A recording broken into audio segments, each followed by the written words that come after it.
बिस्मिल्लाहिर्रहमानिर्रहीम। ताशबी मबूल तारीम में मंजूर किया है तो कौम जियारे वो जियंदो रहंदो जो आम हो जारे वो जियंदो रहंदो मुके तारीख ऐं तकदीर ॾिनी पक्का जो सिंध सवारे वो जियंदो रहंदो सिंध सवारे रहियो आहे असांजी वताक में ऐं अॼु जी न थोरी सांझ में मंजूर सीताई तव्हांजो वक़्तु बिस्मिल्लाहिर्रहमानिर्रहीम। इन दुआ सां त साईं सदाईं करीम थे सिंध सुकार दोस्त मिठा दिलदार आलम सब आबाद करी इंतहाई दिल के छुअंदड़ ॿ सिटूं मां पढ़ंदो बि उन्हनि ते सोचींदो बि त दुनिया ने देखी है मेरी बुलंदी मगर दुनिया ने देखी है मेरी बुलंदी मगर किसी ने मेरे पाँव के छाले नहीं देखे। इंतहाई खुशी थी पई थिए ऐं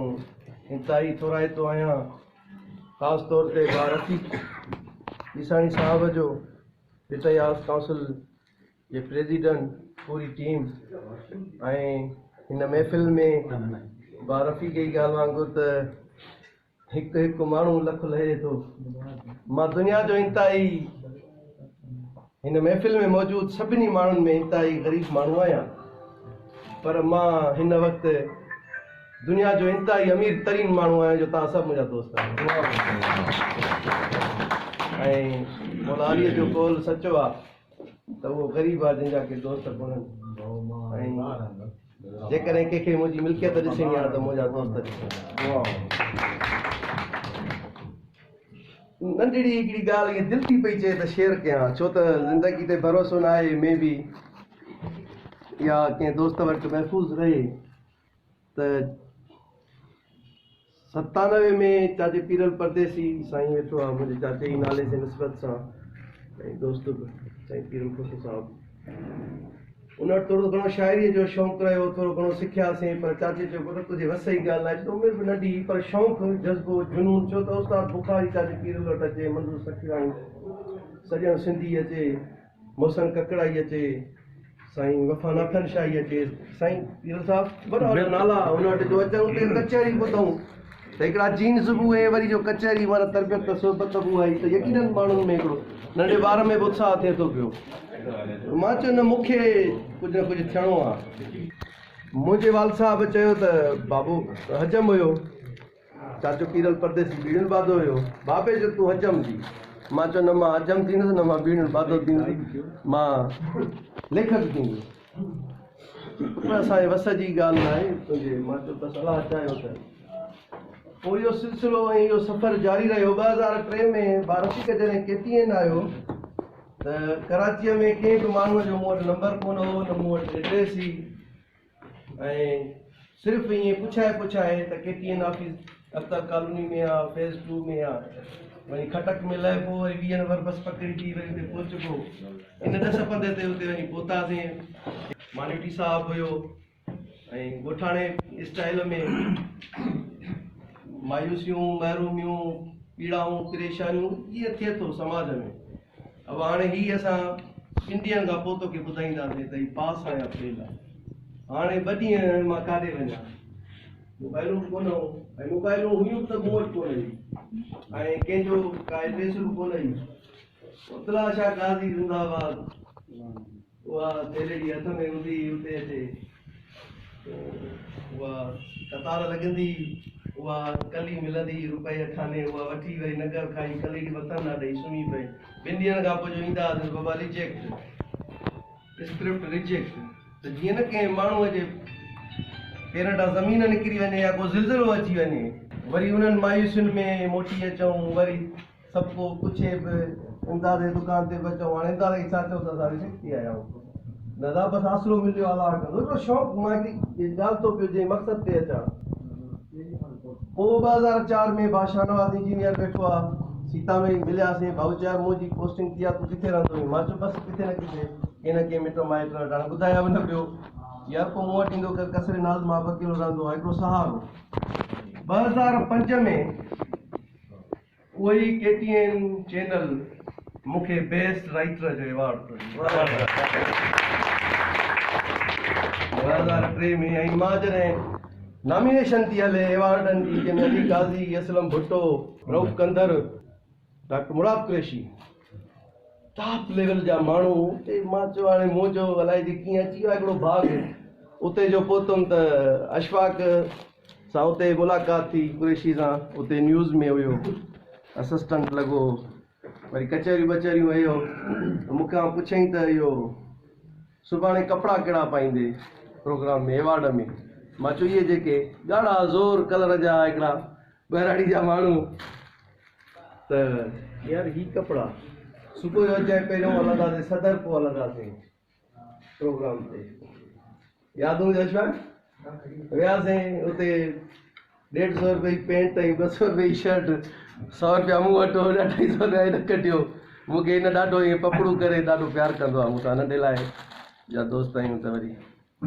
ॾाढो उते पहुतासीं जेॾीमहिल नॉमिनेशन थी ऐं बेस्ट राइटर सोलो प्ले मंज़ूर थी तई त जेका मुंहिंजे पेरनि खां ज़मीन निकिती जॾहिं मुंहिंजो स्क्रिप्ट ईअं मोटी मिलियो उहा ज़मीन मुंहिंजे पेरनि तां अची वई ऐं उहो ज़िलज़िलो जेको आयो मुंहिंजे ज़िंदगी में उहो मुज़रफ़त वांगुरु वरी हिकु दफ़ो ॿीहर तामीर थी उन खां पोइ ज़िंदगी जा खोड़ अहिड़ा एक्सपीरियंस रहिया मां दाबे जी घणो पींदो आहियां उते मुंहिंजा वेझा मासा त रहनि था फुफा त रहनि था महिराण तां मोटियुमि वरी मुख़्तलिफ़ कॾहिं कहिड़ो धंधो कॾहिं कहिड़ो धंधो त मुंहिंजे मासा त मूंखे चयो त मानी खाधी थी राति जी मासा थोरी ॿाहिरि आउटिंग कयूं वियासीं वञी वेठासीं कचहरीअ में हाणे हिकु जहिड़ा बि हुजऊं मूंखे चई मासा कुझु करी छो थो यार तोखे हिन फील्ड मां छा मिलियो आहे मां ॾिस मां हिते गुलनि जो ठेलो लॻायो आहे मां 90,000 महीनो थो कमायां मां फ्रिज वरिती आहे मां टीवी वरिती आहे मां इस्त्री वरिती आहे तूं छा कयो आहे ज़िंदगी में यकीन कयो जेॾीमहिल हू मूंसां ॻाल्हाए पियो ऐं वण पढ़ियो माण्हू जेके तेज़ रफ़्तार गाॾियूं पियूं टपनि पर मां सम्झां पियो त उहे मुंहिंजे रूह खे रहणींदी पई टपनि मां उते ईअं सुन थी हुनजी ॻाल्हि ॿुधां पियो मां चयो हा कुझु न कुझु कंदुसि वठी आयुसि ॻोठु मामी अमीर इमदाद जे पासे में मामी अमीर जो दुकानु आहे मिस्त्रीअ जो उते मामो रमज़ान असां वेठा हुआसीं कलंदरी 4 दोस्त साम्हूं मुर्गी शॉप हुयो उते खमीसो हाणे हिते हिन लैंग्वेज अथाड़ी में पटियालो आहे खमीसो परियो मुर्गी पे कटी पर हुनजो हिकु हिकु कात मानो मुर्गी न पियो कटे ॼण त मूंखे पियो कटे मुंहिंजे अहसासनि खे पियो कटे मुंहिंजे उद्दमनि खे पियो कटे उहे सभु कात ईअं सम्झा पियो त ॼण हू जेके मूंखे फ्लैश बैक पवनि पिया हुनजा जेके लफ़्ज़ जुमिला मुंहिंजे भलाई में हुया मां हुनखे नेगेटिविटी में नथो वठां उहो उतां जॾहिं मुर्गी कटे जे मुंहिंजे पासे में वेठो त मूंखे चयो मां हितां दुकानु छॾियां थो मूंखे ॾियारी सही नथी मिले मूंखे साईं तो जहिड़ो न सेठ मिले त मां उन वटि त जेॾीमहिल चई त तो जहिड़ो सेठ मिले त मां वरी तामीर थी वियुसि त मां चयो खमीसा घणी इन्वेस्टमेंट आहे हिन ते चई साईं 8-10 हज़ार रुपया आहे मां चयो मां यार ई करे वेंदुसि पोइ मां चयो मूंसां निभाईंदे चई हली छो निभाईंदे तो जहिड़ो माण्हू असांखे त अलाह ॾियारी मां कंहिं दोस्त खे चयो यार मूंखे 8-10 हज़ार रुपया कंहिं नंढे वॾे कारोबार जे लाइ खपनि था पिया मां वठी इमदाद जी ख़बर आहे इमदाद जी पाड़े में ई मां उहो कारोबार शुरू कयो 1 साल जे अरसे में उहो ई मुंहिंजो मासात मुंहिंजे ई जाइ में मसवाड़ ते वेठो उतां बजायूं थी वियूं वरी हिते जाम छोरे मां जॾहिं हितां वञा पियो अशफाक छॾियो मां अकेलो थी वियुसि फ़क़ीर सां हिकिड़ी खोली में रहंदा कोठीअ में रहंदा हुआसीं ऐं अजीब चैनलनि जी सभिनी खे ख़बर आहे का टाड़ कहिड़ी हणूं त पोइ हाणे उन्हनि ॾींहंनि में अमड़ मुंहिंजी ॾाढी बीमार रहंदी हेपाटाइटिस पेशेंट हुई हिते लम्स में 21 ॾींहं असां एडमिट हुआसीं अशफाक डेली ईंदो ॿारनि सां अमड़ ॾे ॿार रफ़ीक सां ॾाढी वॾी थी वई अजीब माना ज़िंदगी मां उहो छो त हिकु पीउ माउ खे हिकिड़ो पुटु ॿियो को औलाद बि न माउ जहिड़ो रिश्तो ऐं हुनखां मां 2-3 साल जो परे रहियुसि त मां अञा वधीक बीमार थी वई ऐं नफ़्सियाती तौर बि ॼण हाराए वेठी रही त पुटु मुंहिंजो हिते करण वारो केरु कोन्हे को मां ॿिवाइट ते अची वियुसि त हाणे मां पंहिंजी अमड़ जी वञी ख़िदमत कयां या मां पंहिंजो शौक़ु पूरो कयां भाउ रफ़ीक ईसाणी सां मां कचहरी कई पकोड़ा स्टाफ ते भाऊ पकोड़ा वठी अची कंहिं रखिया 12 जो साल आहे मूंखे यादि आहे महबूब बबड़े जे होटल जे ॿाहिरां पकोड़ा खाधासीं मूंखे चई छा मसइलो आहे तोसां ही तो मां ख़ुशी ख़तमु थी वई आहे, ही मायूसी, इहे छा। मां चयो अमड़ मां जी बीमार आहे, मां ॾाढो डिस्टर्ब आहियां, मुंहिंजी घरवारी पोइ हिते अकेली आहे, नंढा ॿार आहिनि, उन जी अलॻि परेशानी आहे, बाबो हिते अम्मा सां थो पियो रहे, मूंखे ॾाढी, मां राति जो डेली वञा थो 1 ॿी 3 बजे ताईं अमड़ सां आहियां, वरी मां मोटी थो अचां, 2 कलाक निंड नथो कयां, वरी सुबुह जो महिराण ते थो अचां, वरी हितां जूं रिकॉर्डिंगूं हे हो, सो मूंखे जी सभु कुझु थी वेंदो पर अमड़ न थींदी। वारफिक जो सभु कुझु थी वेंदो, अमड़ न थींदी। इहो जुमिलो मूंखे वरी इन जुमिले तामीर करे छॾियो, त मां चयो हीउ सभु कुझु थी वेंदो पर वाक़ई अमड़ न थींदी। मां जॉब छॾे जॾहिं हितां वञा पियो त मां इहो वाइदो करे वियुसि त हैदराबाद जामशोरा मां तो वटि तॾहिं ईंदुसि जॾहिं हिते मूंखे पंहिंजो घरु हूंदो, ऐं अल्हम्दुलिल्लाह अॼु मूंखे हिते पंहिंजो घरु आहे। अमड़ जी ख़िदमत कई, चई ॿुधाइण जूं ॻाल्हियूं कोन्हनि। बारफ़ीक खे मां ॻाल्हाईंदो हुउसि पंहिंजे अमड़ सां, अशफाक खे, जेके मुंहिंजा वेझा क्लोज़ दोस्त आहिनि। ऐं अमड़ जॾहिं डॉक्टर नेक मोहम्मद वेठो आहे, अमड़ खे असां बेहोशी जी हालत में खणी आयासीं, तव्हांजी ड्यूटी ऑफ थी वई, 2 बजे तव्हां 4 बजे ताईं वेट कयो, बार बार हा तव्हांजो मां एहसान मंद आहियां। त अॼु अल्हम्दुलिल्लाह मां माना मच्छी मानी वारो न आहियां, दाल मानी वारो आहियां, पर मां जे ज़िंदगी में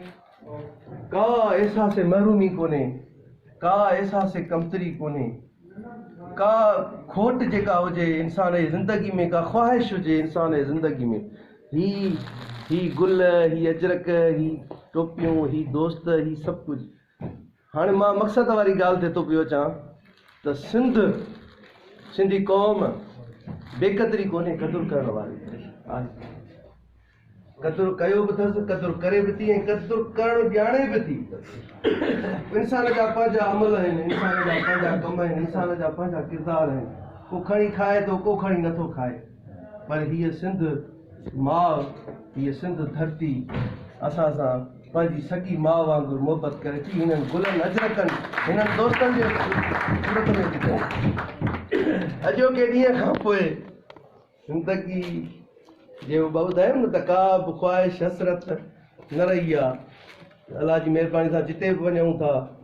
बा मुर्तज़ा जो मां थैंकफुल आहियां, मां वेठो हुउमि घर, का अहिड़ी एक्टिविटी कोन हूं त हाणे कयूं था पिया,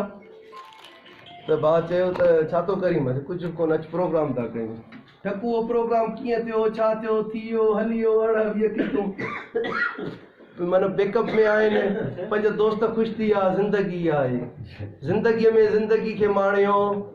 चाहे पीरल परदेसी सुठो आहिनि, ज़िंदगीअ में ज़िंदगी खे माणियो, ज़िंदगीअ में हर ख़ुशीअ खे माणियो, दोस्तीअ जो दम निभाए दोस्तो, दोस्तीअ में दोस्तीअ खे माणियो।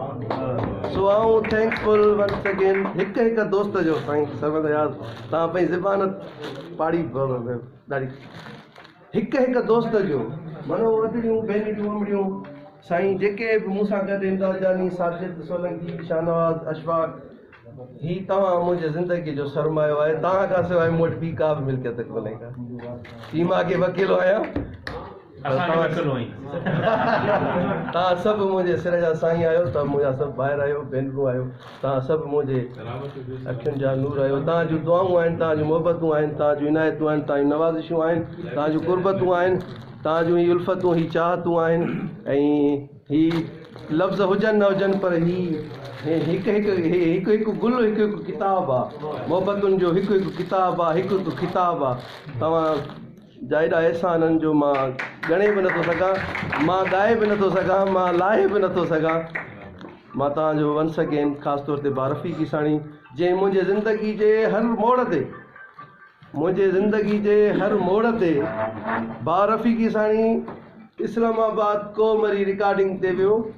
उहो मुंहिंजो नंढड़ो हाणे इंटर में आहे, यूनिवर्सिटी में अचण वारो इंशाल्लाह। बारफ़ीक उतां नंढड़ी हिकिड़ी शर्ट आंदी मुंहिंजे नंढड़े जे लाइ, 2 साल जो या 1.5 साल जो, उहा अॼु ॾींहं ताईं बि मुंहिंजे नंढड़े रखी आहे, त हीअ चाचे जी गिफ्ट आहे, छो त हुन यूज़ कई पोइ वरी। सो ही सभु शयूं ज़िंदगीअ में, बाज़ार में, दुकान में, हर शइ इंसान खे मिली वेंदी आहे, हर शइ मिली वेंदी आहे, पर न मिलंदी आहे त उहा दुआ न मिलंदी आहे, उहा इज़त न मिलंदी आहे, उहा मोहबत न मिलंदी आहे। छो त इज़त मोहबत ऐं दुआ हिन दिलि मां निकिरंदी आहे, उहा बाज़ार जो सौदो न आहे, उहो बाज़ार जो वखर न आहे। सो तव्हांजे लाइ बि उहे मोहबतूं, उहे इज़तूं ऐं उहे दुआऊं मुंहिंजे हिन दिलि मां निकिरनि थियूं पियूं, इहे ई मां तव्हांखे ॾेई सघां थो पियो। वंस अगेन हिकु हिकु दोस्त जो मूंखे वाह साईं।